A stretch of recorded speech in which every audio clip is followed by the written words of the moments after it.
I'm happy to have Patrick here. He's going to introduce himself for a bit. So maybe one word about the Vivid games. If you like punching people in the face, you might know us. We are more famous from the game Real Boxing and Real Boxing 2 Rocky, Real Boxing Manny Pacquiao.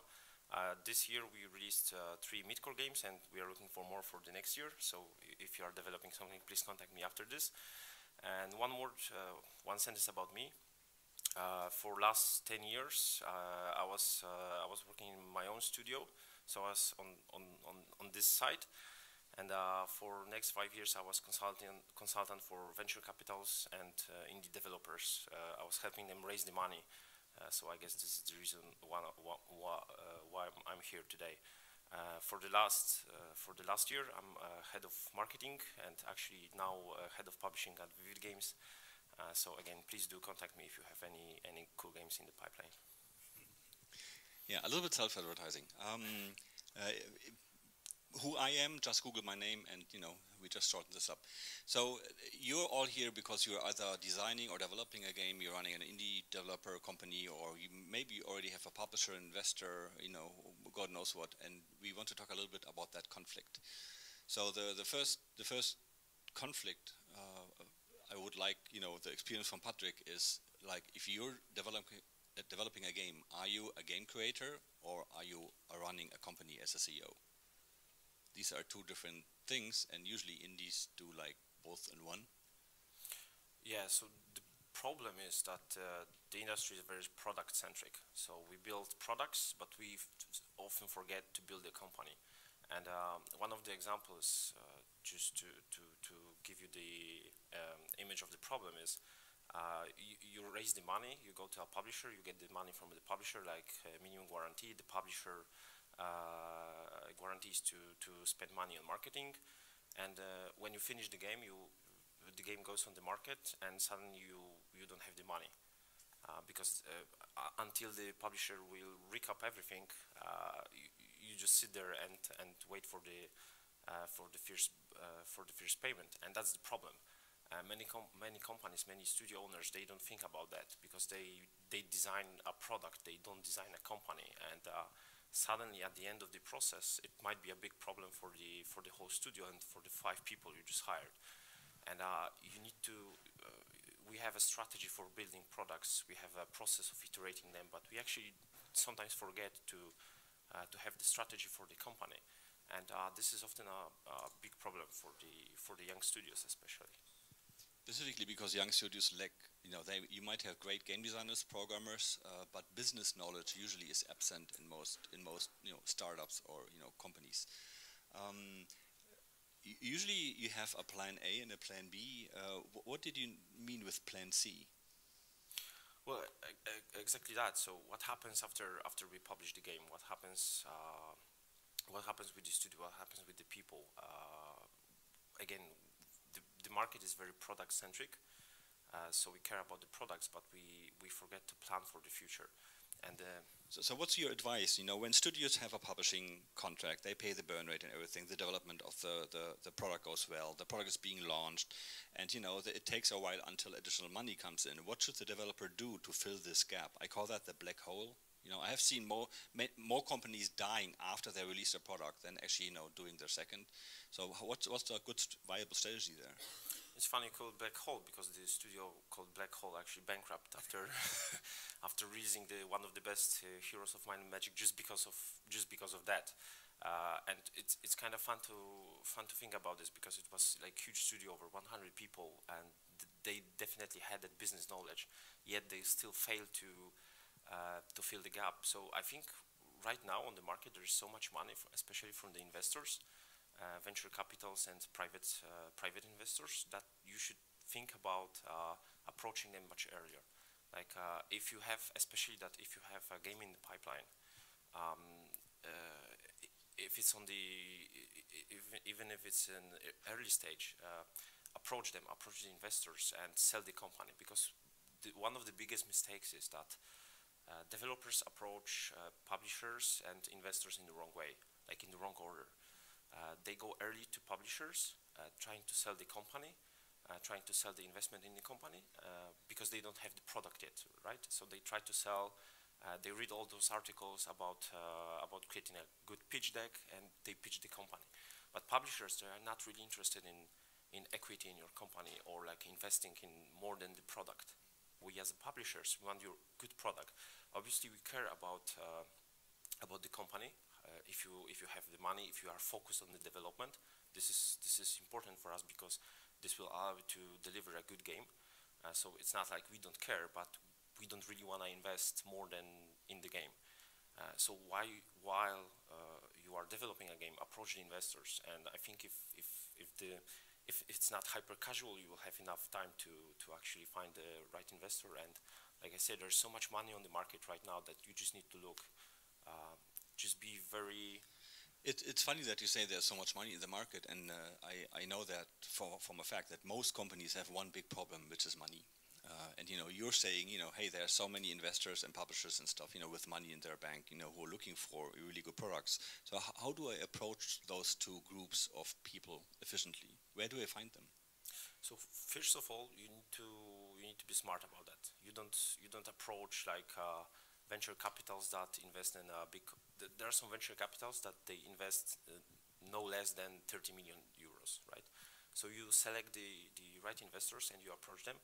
And I think the eye-opening thing is the volume of the cold emails you need to send, or like the meetings you need to have. Like a friend of mine asked me once, can I help them find an investor? And my first question was, so how many investors you contacted this week? And he was like, 4. We have one answer from those 4 emails, and that's not enough.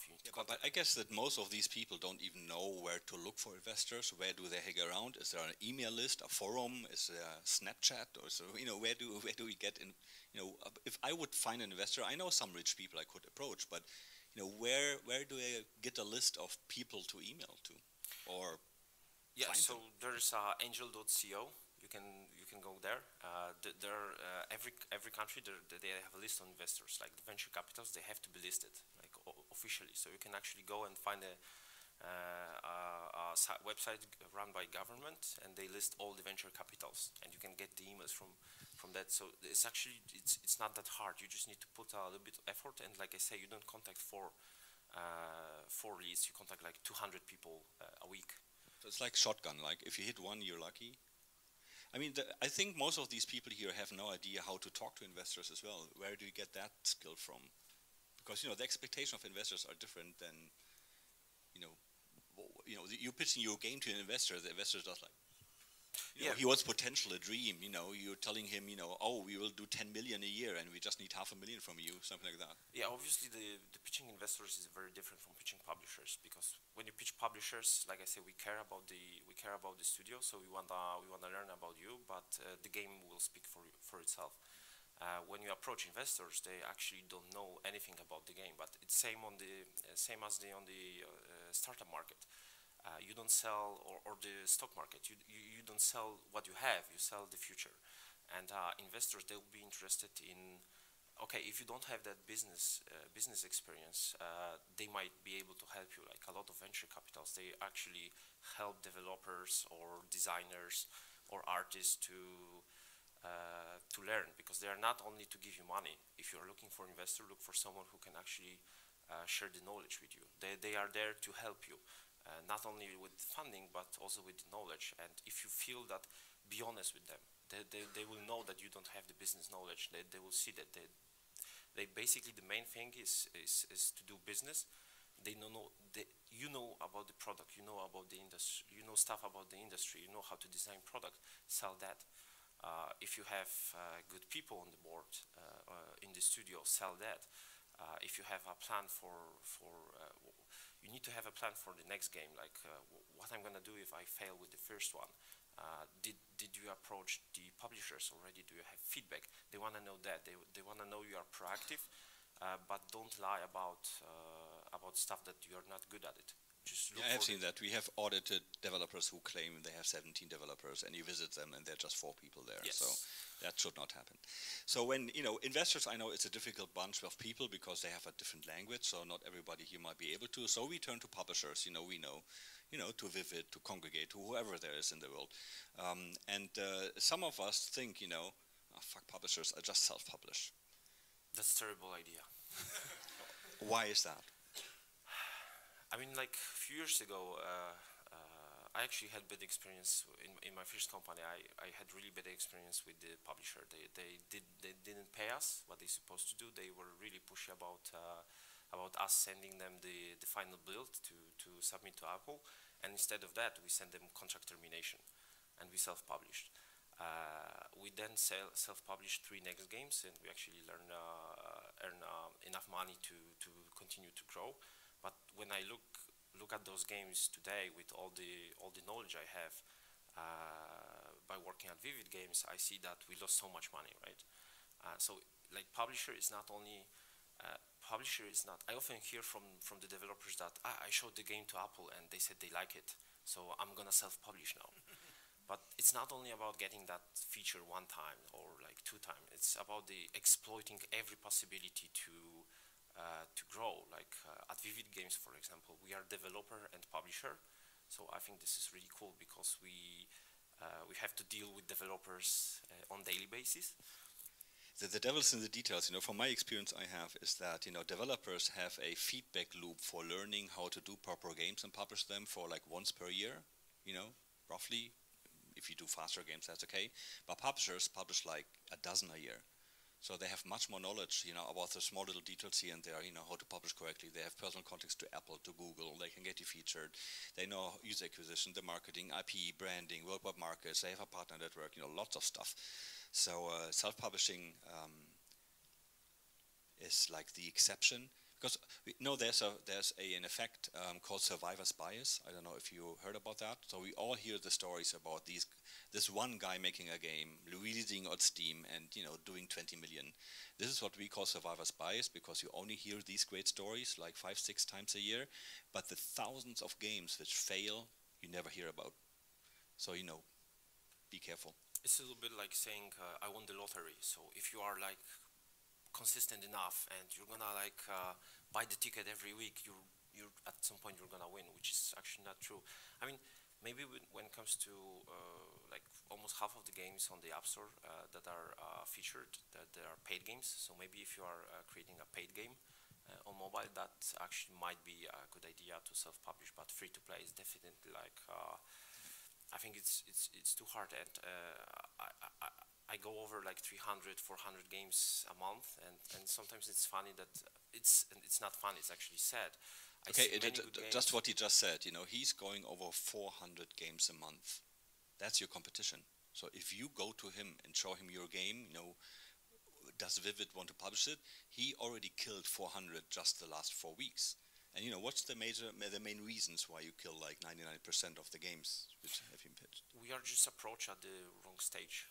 Like I said earlier, again, I was approached by a big studio, like 10,000 people all over the world, and they pitched me a very basic concept. Like it was tech demo basically, and I knew what they're gonna pitch to me, and I did a little bit of summary of what I saw in the last 3 months, and we are sitting at the table, and I'm like, I really like you, but I seen in the last 3 months, I seen 37 games like that. And the guy was like, what? How much? He couldn't believe, but that's actually, like you said, that's your competition. And those, like 20 of those were more advanced, like in more advanced stage of development, right? Close to soft launch, for example. And he just had a tech demo. So for us, it's really hard to commit to one project on very early stage, because we see 20 other projects that are more advanced, and it's easier for us to evaluate those. But how soon should developers approach a publisher?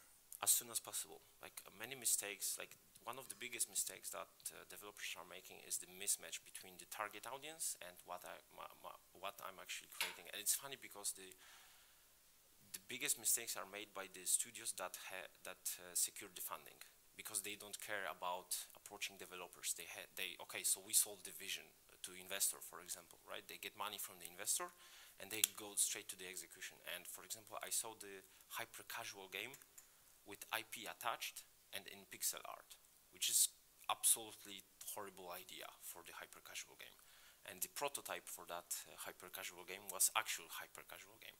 So they put a lot of effort. Like they spent 3 months of small studio, 5 people. So they didn't lose that much money. And he told me that they didn't even own the IP. They expected the publisher to buy the IP, Yeah, right? yeah. So without the IP, they actually put the IP in because they hoped to actually get it. They had this imagination of like, we will create a really good game that we would like to play, and if it's good, the publisher will take it. But the reality of the market is that, yeah, you can have a really good game, but only 10 people will be interested. Like the pixel art and hyper casual is just like so, like this terrible mismatch. Like you alienate 99% of the people.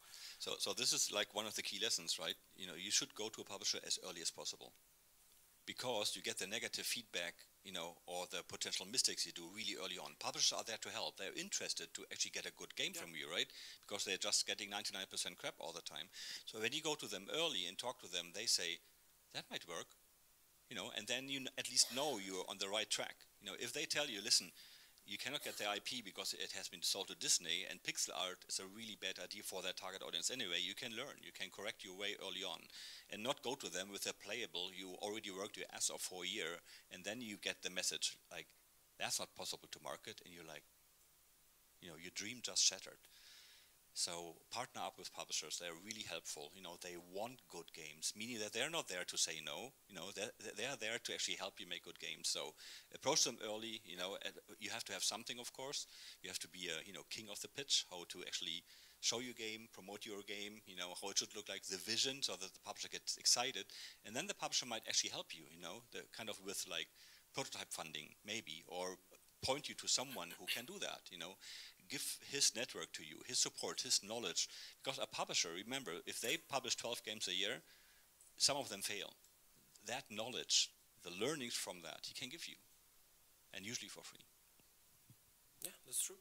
I mean, it's in my best interest to have a good game. So if you have an idea, we can avoid many mistakes. Like I said, the mismatch between target audience and how the game actually looks like. It can be something that you correct on the stage of having an idea on the paper, right? You don't actually have to go to execution. You don't have to spend 3 months of your work of the whole studio and make one big mistake. And no, the publisher is not stealing your idea. This is a myth, okay?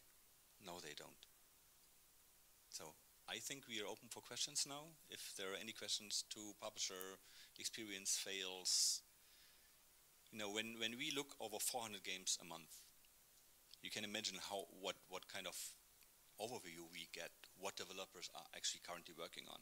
And you can believe me, by when you look at 400 games, you know, how can you evaluate 400 games a month? Well, the answer is you can't. But luckily, half of them are clones. So basically, you know, cut off, throw away the clones. 70%. So you know, 70% even, you know, are clones, like copy-paste stuff. Oh, let's make a runner. No. Let's make a Candy Crush. No. Let's make a Flappy Bird. No. Are there any questions about this complicated area? It's a really tough lesson you have to learn. It's a hard way to go through. So we should approach the publisher early enough so that we don't do the wrong things and or you know, stray in the wrong direction, but late enough so that the game can be evaluated, right? Or yeah, like it's not like if there are 3 stages. Like first, you have the idea for the game, and you should approach the publishers and see if they are interested in that idea, if that's a good idea for the game itself. But don't ask for money, because like those ideas are probably in development with other studios and in more advanced stage. So when it comes to investing, and for us, it's not only about the money. It's more about investing time of people, of designers, of analysts, of marketing people, right? So it's more about that. And if I have to choose between your idea for the game, I will probably choose the game that is already in development. So with that feedback from me, I will tell you, like, there are 300 games like that. Don't do that. Pick something else. Or like, yeah, this is a good idea. The match between target audience and how the game, like, aesthetics is good. So go forward, develop it. Then you should go to investors and actually raise the money from friends or family or or venture capitals or any other source, or like government money, whatever. And as soon as you can prove me that you can execute that idea well, this is the stage where I actually can put the people on the project and help you further. Got it. Thanks. Oops. As a publisher with a lot of experience and seeing like 400 titles monthly, can you maybe give a sneak peek of like what titles you don't expect to see, like what titles you will just cut off when you will see it, like a screenshot, and what is like the best trend as of October 2018, what you're expecting to see from publishers, from developers, sorry. I mean, everyone now are making hyper-casual games, which is which is okay, because I think the market is still like not at the peak, so it's a trend that you should jump in. However, you need to remember that even though hyper-casuals are really easy to make, really easy to test with the market, it's not only like the margin where you make the money is very thin, and when it comes to hyper-casuals, it's two things: one, volume of users, and the publisher can help you with that, and two, the connection with the negotiation position with ad networks. And you can't have that alone. That's why Voodoo released 18 games in 10 days just to have that negotiation position with the ad networks. Hyper-casual is all about speed, meaning that you have to deliver in days, not in weeks, and about costs. So you have to, be as cheap as possible. What we don't expect to actually, see is, take the top 20, divide them into genres, and don't do that. Don't do whatever is in the top 20. That's like the first big advice I can give you. If you do a Clash Royale or a Game of War or a Candy Crush or a Homescapes clone or whatever you want, don't. Unless you can disrupt that genre, and I don't think that you're skilled enough to do that yet. There are usually big companies who can do this. And now you ask about trends. That's difficult because we are slightly on a different position, because hyper casual is like the trend where many publishers go to, while I see actually that the core gaming is actually on the phone. So core games are viable, and I have already clients which are doing core games and they're really successful with that. So I'm happy that the both spectrum ends are actually now in big trend. Like you have hardcore coming here and you have hyper casual here, meaning that the broad market is open. So whatever you do, casual, mid-core, core, all is viable now on mobile, and that's like the best news of all. Okay, thanks. Thank you very much.